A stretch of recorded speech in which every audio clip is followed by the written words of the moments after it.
새벽 기도회 두 번째 시간입니다. 12제자의 이야기, 두 번째 살펴볼 인물은 요한입니다. 마가복음 1장 19절 20절 두 절을 우리 한 목소리로 같이 큰 소리로 읽겠습니다.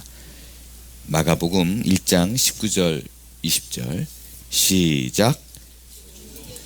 세베대의 아들 야고보와 그의 형제 요한을 보시니 그들도 배에 있어 그물을 깁는데 곧 부르시니 그 아버지 세베대를 품꾼들과 함께 배에 버려두고 예수를 따라가니라. 아멘. 오늘 그 두 번째 시간으로 요한에 대해서 살펴봅니다. 요한의 일생을 한 문장으로 표현해라 그러면 이렇게 말할 수 있어요. 사랑이 흐르는 제자, 사랑에 죽고 사랑에 사는 제자다 라고 말할 수 있습니다. 그의 삶 전체를 들여다봤을 때 사랑이란 말을 빼면 할 얘기가 없을 만큼 사랑에 대한 관심과 사랑에 대한 표현이 굉장히 많습니다.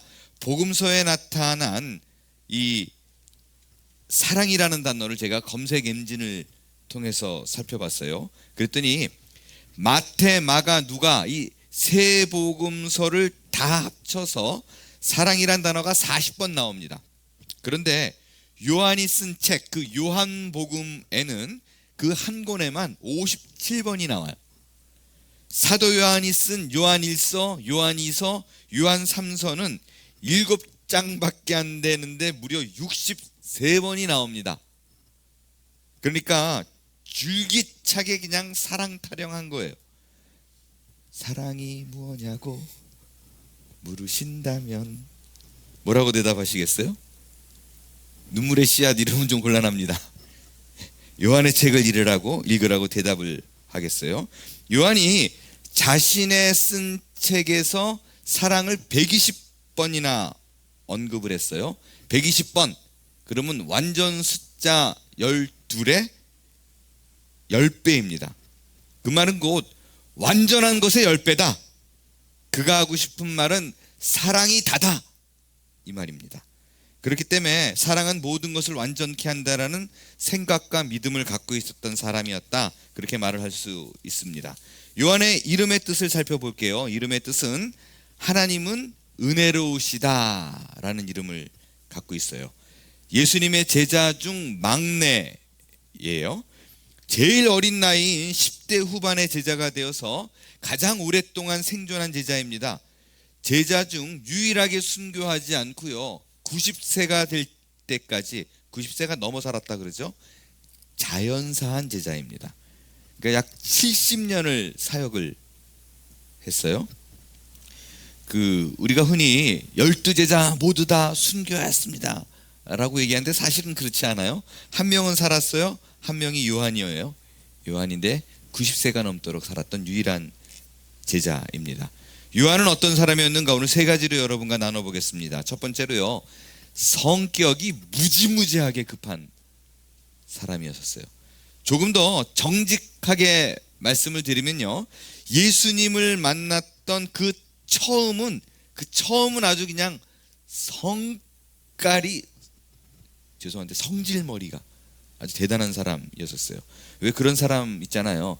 이렇게 한두 마디 말해가지고 시비가 탁 붙었을 때 피하는 사람이 있는 반면에 아니 왜 싸울 걸 말로 하냐 그러고 이렇게 멱살부터 돌려주세요. 죄송합니다. 이게 돌아갔네요. 멱살부터 잡는 사람, 말 길게 하지 마, 막 이런 사람 있죠. 이런 사람이었어요. 그런데 요한만 그런 게 아니에요. 형제가 똑같아요. 요한의 형이 누구예요? 형제가 야고보도 아주 성질이 그냥 괄괄해가지고 예수님이 별명을 붙여줬죠. 별명이 보아너게. 이 말의 뜻은 우레의 아들, 번개의 아들, 천둥의 아들, 뭐 그런 뜻이에요. 그러니까 우리 생활하다 보면 성질 그냥 확 내놓고 나 뒤끝 없어 뭐 이런 사람들 상처 다 주고 자기는 괜찮은 사람, 이 요한이었었어요. 말씀을 통해서 진짜 그런지 좀 확인해 볼게요. 누가복음 9장에 보면요, 제자들이 귀신을 쫓는 일에 실패한 일이 있어요. 예수님의 이름에 권세가 있는데 어떻게 실패를 했는가? 요 누가복음 9장에 나온 얘기를 똑같이 마가복음 9장에도 나오는데요. 예수님이 그렇게 얘기를 했어요. 이 일을 스스로의 자기 힘으로 하는 게 아니다라는 걸 깨닫게 하기 위해서 뭐라고 얘기했냐면, 왜 우리가 못 쫓았어요? 그랬더니 기도와 금식 외에는 이런 기적이 나올 수가 없다라는 걸 가르쳐주기 위한 실천 교육이었어요. 아무튼 제자들이 자기는 실패했는데 12제자가 아닌데 무리 속에 포함되어 있지 않는데 예수 이름으로 막 귀신을 쫓아내는 사람들이 둘레 생기기 시작했어요. 요한이 어떻게 했을까요? 그걸 못 보죠. 그걸 못 봅니다. 바로 가서 못하게 해요. 제자는 난데 왜 네가 해? 이러고 못하게 합니다. 그러니까 오리엔테이션 받고 해 뭐 이러고 들이밀어요. 완전 돌쇠예요. 돌쇠. 안 된다는 거예요. 누가복음 9장 49절에 보면 예수님께 그렇게 얘기해요. 다른 사람들이 제자 쫓는 거 봤는데 우리가 못하게 했어요. 금하게 했어요. 그러니까 예수님이 황당해가지고 괜찮아 금하지 마 뭐 그러고 얘기를 한 적도 있습니다. 근데 며칠 있다가 또 한 건 터뜨려요. 예수님께서 예루살렘 향해 가시면서요, 사마리아 땅을 가로주려고 그러는데, 여러분 말씀드렸지만 사마리아 사람들은 유대인하고 친하다 안 친하다? 안 친하다. 거부를 해요. 못 지나가게 해요. 그러니까 또 그걸 못 참아요. 이런 나를 거부해?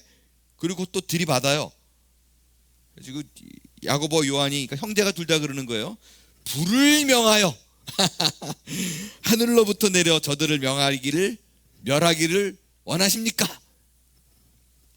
그러니까 시쳇말로 성질머리가 그냥 보통이 아니에요. 아마 이 얘기는요, 여러분 구약을 보면 엘리야가 자기를 잡으러 온 군사들을 하늘을 명해서 불이 떨어진 적이 있었어요. 번개가 아니었을까 싶은데 그걸 기억한 것 같아요.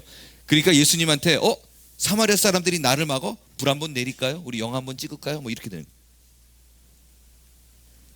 하여간 조금이라도 자기 비유에 거슬리면 못 참습니다.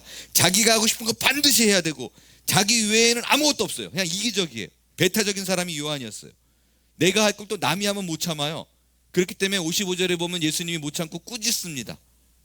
제발 그 성질머리 좀 고쳐라. 민망해 죽겠다. 야단치는 거죠. 여러분, 이게 웃을 일이 아닌 게 우리가 예수 믿는 사람들 중에 그런 분 적지 않아요. 요한 맨날 자기만 놀아요. 자기만 놀아요. 남이 잘 되는 꼴을 못 봐요. 자기 대신 남이 주목받으면 분해서 잠을 못 자는 사람. 하여간 요한은 요거 기억하시면 돼요. 사역 초기에 어땠는가? 요한이라는 이름이 드러나야 돼요. 요한이라는 이름이. 그렇지 않으면 못 참습니다. 오늘 말씀 잘 보세요. 지금 사마리아 사람들에게 불배력을 내리겠다 그러잖아요. 그런데 재미있는 거는요, 일반적으로는 어떻게 할 것 같아요? 귀신도 못 쫓았어요, 바로 전에. 그러면 예수님 좀 겸손하게 이게 못 견디겠는데 불 한번 내려주세요. 이래야 정상 아닌가요? 보통 요한은 그렇게 얘기 안 해요. 제자 야고보와 요한이 이를 보고 이르되 주여 우리가 불을 명하여. 내가 하겠다는 건 내가. 하늘로부터 제자들을 멸하십니까? 그러니까 내가 아니면 안 돼요. 그러니까 뭐 아니면 나 아니면 다 적이에요. 왜 전도하러 갔다 꼭 싸우는 사람들 있죠. 얘기하다가 못 참아가지고 나와 다르기 때문에 갑자기 전투력으로 그들을 대해가지고 그 전도 대상자가 평생 내가 교회 다니나 봐라 이렇게 만드는 사람. 이 요한이에요. 요한. 편협된 마음을 버릴 수 있는 여러분이 되길 바라요. 이에 대한 예수님의 가르침이 참 놀랐습니다. 예수님은요, 사마리아 사람들이 자기를 받아주지 않으니까 싸우거나 큰 세력으로 몰아내지 않았어요. 뭔데? 그냥 돌아가요. 55절에 보니까 예수께서 돌아보시고 꾸짖으시고 함께 다른 마을로 돌아가시니라. 돌아가요. 앞서 제자가 아닌데 귀신을 쫓은 사람에 대해서도요, 우리를 반대하지 않는 자는 우리를 위하는 자다. 얼마나 멋있어요. 그러니까 시비만 안 걸어도 내 편이다. 그들을 끌어안는 거예요. 여러분, 좀 이렇게 힘든 사람들, 그런 사람들을 향해서 조금만 더 넓은 마음, 조금 더 큰 마음, 조금 더 영적으로 위에 있는 마음, 그렇게 위에서 내려다보면 세상이 조금 달라 보이지 않을까라고 생각이 되어집니다. 두 번째로 요한은 어떤 사람이었는가? 가슴으로 십자가를 진 사람이었습니다. 다른 제자들은 다 사역을 하다가 순교했습니다. 다 죽었어요. 그렇기 때문에 그의 어깨에는요, 짐이 있었어요. 예수님이 남긴 그 주옥 같은 말씀들, 또 모든 일을 제자 삼아라라고 한 그 말을 지켜야 되는데 자기밖에 없어요. 혼자밖에 없어요. 그 많은 짐을, 그 눈에 보이지 않는 짐을 평생 지고 살았던 사람이 요한입니다. 요한은 예수님과 깊이 교제하는 가운데 자기의 인격이 변해갑니다. 그의 변화는 예수님과 가깝게 교제하는 것에 비례해서 변화가 일어납니다. 여러분, 우리의 신앙생활도요, 내가 얼마나 교회를 오래 다녔는가 있지 않습니다. 얼마나 나의 삶 가운데, 나의 생활 가운데 내 사랑하는 주님과 깊은 교제를 나누었는가에 비례합니다. 왜 하나님 내 삶에 변화가 없느냐고요? 내가 그렇게 오랫동안 하나님 앞에서 얼마나 울부짖으면서 내가 기도하는 줄 아시냐고. 내가 금식도 많이 하는데 왜 내 삶에 변화가 없냐고요. 그거는요, 내가 얼마나 하나님 앞에 기도했느냐, 내가 얼마나 많이 성경을 읽었느냐, 내가 그에 대한 지식을 얼마나 많이 알고 있느냐 있지 않습니다. 주님과 교제했느냐, 거기에 내 삶의 변화가 차이가 나는 거예요. 얼마나 나의 삶 속에 내가 예수님을 닮아가려는 노력이 있었는가, 얼마나 나의 삶 속에서 나의 시간을 주님께 드렸는가, 시간마다 순간마다 주님께 묻고 순종하고 나누었는가가 중요합니다. 오늘 이 자리에 참 첫날보다도 많이 참석하신 것 같아요. 그러나 그게 중요하지 않습니다. 여러분, 그 기도하는 가운데 많은 기도의 제목을 갖고 오셨겠죠? 기도하는 가운데 주님, 내 삶에 원하는 것이 무엇입니까? 주의 은혜가, 주의 사랑이, 주의 생각이 말씀으로 나를 덮으소서. 이 믿음으로 나가지 않으면요, 우리 삶에 변화가 없다는 거예요. 그냥 와서 내가 기도 제목을 갖고 왔습니다, 대단하지 않습니까? 이 새벽에 내가 일어나다니요, 외치고 부르짖고 소용없습니다. 우리의 삶의 변화는 그분이 내 삶에 무엇을 원하는가에 맞추는데, 초점을 두는데 의미가 있습니다. 그거 없다면 그냥 눈도장 찍고 하나님 앞에 야도 그러고 가는 거예요. 요한은 그 누구보다도 가장 근접한 거리에서 누구보다 오랫동안 주님을 섬겼어요. 요한이 성경을 보게 되면요, 회당장 야이로의 딸이 죽었을 때에, 예수님이 치료할 때에 그때 그 자리에 있었어요. 변호야 산에 올라갔을 때도 그 자리에 있었어요. 겟세마네 동산에도 예수님과 가장 가까운 위치에 있었습니다. 심지어 최후의 만찬 때 보면요, 남들은 다 예수님 옆에 이렇게 둘러 있는데 막내잖아요. 그 품에 안겨있던 제자가 있었다라고 써 있습니다. 그게 요한이에요. 베드로가 예수님을 부인할 때 성경에 보면 그 옆에 또 다른 제자가 있었다, 또 다른 제자라고 표현되어 있어요. 그 사람이 바로 요한입니다. 베드로는요, 멀찌감치 따라가다가 결국 그 형벌이 뒤에 질 그 십자가에 같이 동참하는 것이 무서워서 부인하고 도망갔지만, 요한은 마지막 그 순간까지 십자가 밑에서 예수님과 동행했습니다. 여러분, 12제자 모두가 예수님을 버리고 갔다라고 말할 때 그거 사실 아니에요. 한 제자가 옆에 있었어요. 그게 요한입니다. 예수님이 너희가 다 나를 버리라고 하실 적에 모든 제자가 다 그랬어요. 죽을지언정 주를 따라가겠다. 헛맹세였습니다. 그러나 요한만이 그 말을 지켰어요. 요한은 예수님의 십자가 바로 밑에서 예수님의 마지막을 지킨 유일한 제자예요. 그렇기 때문에 요한의 기록을 보면요, 요한복음을 보면 다른 제자의 기록보다 굉장히 자세합니다. 주님이 십자가에서 마지막 최후의 고통을 삼키면서 엘리 엘리 라마 사박단이라고 부를 때 주님 눈앞에 나타난 제자는요, 그 밑에 요한밖에 없었어요. 십자가 사건을 요한이 쓴 거 보면 너무나 자세해요. 아주 가까이서 봤기 때문에 예수님의 마지막 숨결, 그의 마지막 음성, 그의 눈빛 하나하나를 자세히 기록할 수 있습니다. 다른 복음서에는 없는 오직 요한만이 써 있는 기록들이 있어요. 왜? 직접 들었기 때문에. 내가 목마르다, 다 이루었다. 이 최후의 말씀과 예수님의 옆구리를 창으로 찌르니 물과 피가 나온 사건, 그것도 요한만이 기록합니다. 옆에 있었기 때문에. 아리마대 요셉의 무덤에 안치하는 것도 요한만 봤어요. 그렇습니다. 사랑은 가까이 있는 거예요. 가까이 있으면 닮습니다. 여러분, 그 다르게 생긴 부부도 오래 같이 있으면 닮잖아요. 말씀드렸지만 부부가 닮는 이유는요, 서로 가까이 있기 때문에 그렇습니다. 희노애락을 같이 경험하기 때문에 그래요. 이게 실제 과학으로도 증명된 사실이에요. 해부학에 보면 인간 얼굴의 근육은 100여 개의 조각으로 이루어져서 완벽한 모자이크처럼 이루어진 조합이라고 얘기해요. 협소한 공간에 이 섬세한 근육 하나하나가 얼굴의 표정을 만들어냅니다. 그래서 그들이 웃는 얼굴, 화난 얼굴, 슬픈 얼굴, 더 슬픈 얼굴, 미치도록 슬픈 얼굴, 이런 것들을 만들어내요. 근데 그 근육의 정도, 그 웃음과 슬픔과 기쁨을 공유하면 그 작은 근육이 움직이는 섬세함이 같아진다 그래요. 그래서 부부가 닮는 거예요. 그것이 함께하는 것의 신비입니다. 여러분 삶을 파격적으로 바꾸고 싶은 분은 예수님을 쫓아서 예수님과 호흡하며 살 수 있게 되기를 바랍니다.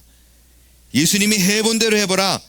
그럴 때 여러분의 삶이 새로운 변화를 맞게 될 것입니다.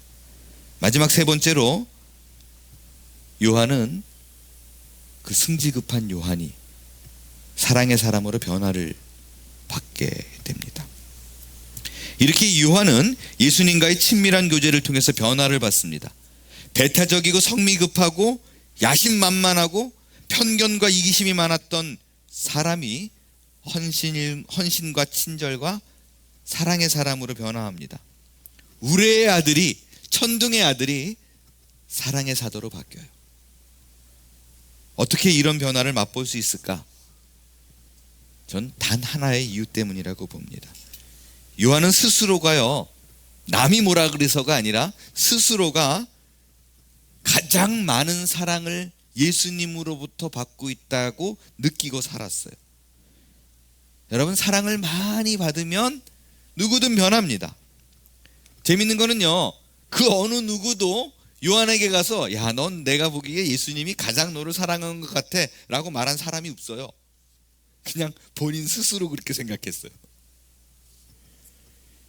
예수님이 심지어 가가지고요, 요한아, 나의 요한아, 이 막둥아, 너는 나의 전부야, 사랑한다, 이런 말 한 적도 없어요.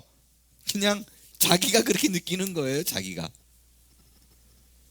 성경을 보면 아주 참 재밌는 게요, 가끔씩 제자들의 활동이 나오면 그 이름들이 이렇게 나오잖아요. 뭐 세베대의 아들 야고보가 어떻고, 베드로가 어떻고, 뭐 그렇게 나오는데, 요한복음에는요, 그 12제자 이름이 죄에 나오는데 한 사람의 이름이 나오지 않아요. 그게 요한이에요. 요한은 자기의 이름을 표현할 때 요한이라고 안 써요. 그의 사랑하는 자가, 그의 사랑하는 제자가, 예수의 사랑하시는 그 제자가, 뭐 이런 밑도 끝도 없는 표현들이 나오는데, 그 사랑받는 제자, 그게 바로 요한복음을 쓴 자기 자신이에요. 자기에 대한 얘기는 이름을 안 쓰고 꼭 예수가 사랑하던 제자였다 라는 표현을 이름 대신 씁니다. 이게 요한이 정말 변했구나라고 생각되어지는 부분이에요. 요한의 사역 초기에는요, 자기 이름을 내기 위해서 안달나던 제자예요. 어떻게든 자기가 해야 돼요. 자기보다 앞서는 꼴을 못 봐요. 그런데 요한이 나이가 들어 요한복음을 써내려갈 때는 자기 이름을 쓰지 않습니다. 앞서 말씀드렸던 예수가 사랑하던 제자라고 쓰든지 어떤 제자의 이름을 놓고 그 옆에 또 다른 제자라고 씁니다. 한 군데만 살펴볼게요. 무덤이 비었잖아요. 예수님이 부활을 했어요. 제자들 2명이 뛰어갑니다. 요한과 베드로가 뛰어가죠. 요한이 젊잖아요. 그러니까 베드로보다 먼저 뛰어갑니다. 그거를 이렇게 표현해요. 베드로와 그 다른 제자가, 요한이에요, 나가서 무덤으로 갈새 둘이 같이 다름질하더니 그 다른 제자가 베드로보다 더 빨리 가서 먼저 무덤에 이르러. 뒤 구절에 보면 또 나이가 어리니까 뭐가 있냐면요, 막 뛰어가가지고 베드로를 앞질러요. 근데 나이가 어리잖아요. 무덤이잖아요. 그러니까 무덤 앞에서 딱 서서 못 들어가요. 그 베드로가 들어가요. 그 요한복음이 나와요. 철저하게 자기를 감춥니다. 사실이기잖아. 이게 기록에는 남길 수 있는데 예수님이 아닌 자기가 드러날까 봐 철저하게 자신을 감추는데 섬세한 힘을 다하는 모습을 볼 수가 있습니다. 여러분, 사랑을 받는 자는 변합니다. 심지어 요한은요, 최후의 만찬을 했으면서 예수님의 품에 안겨서 먹었어요. 무슨 아기처럼. 우리 그 여윤구 형제님 찬양 인도했던, 잠깐 이렇게 많이 살이 좀 쪄가지고 못 알아본 우리 분들이 계시던데, 그 제가 그 청년 시절에, LGMC 시절 청년 시절에 제가 셀교회 목자였었고 목원이었었어요. 그래서 저한테 아버지 나이는 6살밖에 차이 안 나는데 아버지 그랬는데, 생각해 보세요. 예수님하고 요한하고 나이도 그렇게 뭐 한 10살 정도 뭐 차이 났을 거예요. 근데 이렇게 식사 자리에 있으면 우리 윤구 형제가 제 품에 안겨가지고 밥을 먹는 뭐 그런 모습을 상상해도 쉽게 이해가 갈 수 있을 것 같아요. 그래서요, 그럼 그 성경의 기록은 아닌데 그런 기록이 있어요. 예수님의 심장에 기대고 있었기 때문에 예수님이 너희 중에 누군가 나를 팔자가 있느니라 라고 말할 때 그 심장의 변화를 듣고 요한은 알았다. 뭔가 엄청난 일이 벌어진다는 것을. 그런 표현도 있어요. 좀 어색하기는 해도 요한은 실제 그렇게 예수님에게 적극 사랑을 표현했고 결국에는 그 사랑이 그의 삶 전체를 바꾸는 힘이 되었습니다. 여러분, 사랑은 모든 악한 것을 물리치는 힘이 있습니다. 모든 걸 변화시키고 모든 것을 가능하게 하는 힘, 그게 바로 사랑입니다. 어느 청년이 그 산길을 가다가 귀신을 만났대요. 너무 당황스러워가지고 어떻게 하지 그러는데, 예수를 믿은 지 얼마 안 된 청년이었나 봐요. 막 이렇게 찬양은 힘이 있다 그러던데, 찬양하면 귀신을 쫓는다 그러던데 찬양의 생각이 잘 나지 않더래요.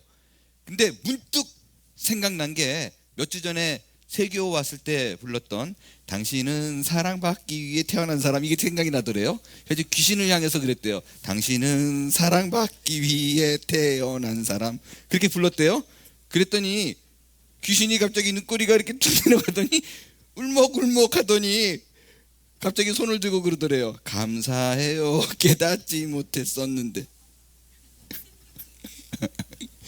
재밌는 얘기를 여러분, 사랑은 귀신도 변화하게 되는 줄로 믿습니다. 그 성질만 부리던 요한이 변화된 후의 모습이 참 든든했던 것 같아요. 예수님의 신뢰를 많이 얻었던 것 같습니다. 그런 걸 알 수 있는 게, 예수님이 베드로에게 마지막에 묻죠. 부활하신 후에, 요한의 아들 시몬아, 네가 나를 사랑하느냐? 질문을 3번이나 합니다. 왜냐하면 예수님은요, 그 질문을 통해서 베드로에게 사랑이 부족하다는 사실을 일깨워주고 싶었어요. 근데 그때 요한이 바로 옆에 있었거든요. 근데 요한에게는 그런 질문 안 합니다. 왜 그랬을까요? 이미 알고 있어요. 이너프하게 알고 있어요. 너무너무 사랑한다는 걸. 십자가 밑에까지 왔다라는 걸. 부활하신 예수님에게 베드로에게는 날 사랑하냐고 물은 후에 나를 따르라라고 얘기해요. 베드로에게 나를 따르라 그러는데 요한이 또 졸졸졸졸 따라가요. 늘 이렇게 따라가는 게 특징이었던 것 같아요. 베드로에게 나를 따르라 그러고 예수님이 앞서갈 적에 요한이 따라갑니다. 왜 따라갔을까요?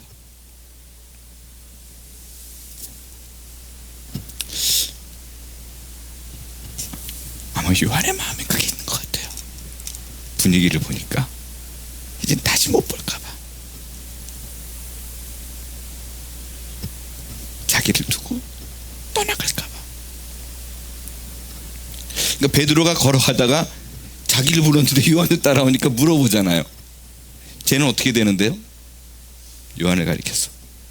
그랬더니 예수님이 야, 쟤를 이곳에 있게 하든 말든 넌 무슨 상관이냐? 신경 꺼라. 넌 나를 따라와라. 그렇게 얘기합니다. 예수님이 요한에게 너 나 따라와라고 말할 필요가 없었어요. 예수님은 요한은 그렇게 말 안 해도 십자가까지 따라갔던 자였기 때문에 그때 그 말을 할 필요가 없었던 것입니다. 예수님이 신뢰를 했음을 또 할 수 있는 부분이 있어요. 예수님은 베드로에게 내 어린 양을 먹이라라는 양을 돌보는 사역을 맡겼어요. 목양을 맡겼어요. 이와는 달리 예수님은 요한에게 자신의 어머니를 부탁합니다.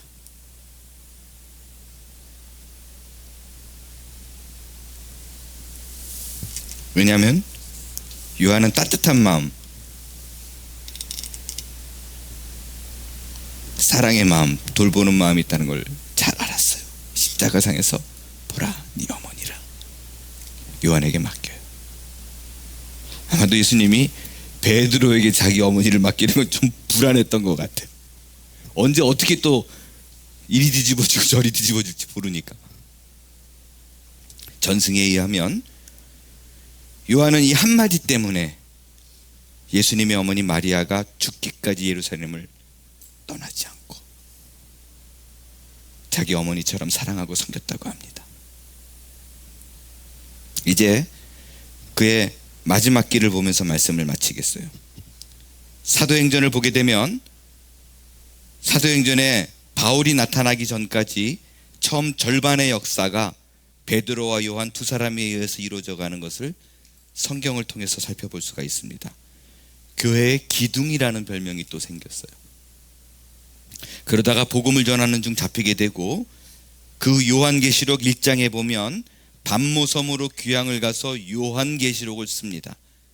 귀향 갔다 온 후에도 어려운 일이 사실은 참 많았어요. 독사의굴에도 들어가고 끓는 물에도 들어가고. 그러다가 복음을 전하는 중 잡히게 되고 그리고 마지막에 에베소에서 사역의 마지막을 보내는데 90이 넘었어요. 너무 연로해서 걸을 수가 없어서 들것에 실려와서 교회에 와서 말씀을 전했는데 힘이 없으니까 그의 메시지는 늘 하나였다고 얘기합니다. 이렇게 강대상에 늘 이렇게 기대서 말을 많이 못했대요. 그냥 단순하게 나의 자녀들아, 우리가 서로 사랑하자. 내가 다시 말한다. 서로 사랑하자. My little children, love one another. 그러면 또 다 울었다 그래요. 그렇게 산 사람의 설교이기 때문에 그렇습니다. 우리와 같이 성격이 거칠고 모났던 사람을 부르셔서 사랑의 사도로 만드신 하나님, 그 하나님이 오늘도 변함없이 여러분을 부르고 계십니다. 그 부르심에 순종할 때 갈릴리 바다에서 고기를 잡으면서 살아가던 무명의 어부를 통하여 큰 일을 행하셨듯이 우리 여기 있는 각자의 한 사람을 통하여 교회를 변화시키고 세상을 모두 다 변화시키는 일에 쓰임 받는 한몸교회 모두가 될 수 있기를 축원합니다.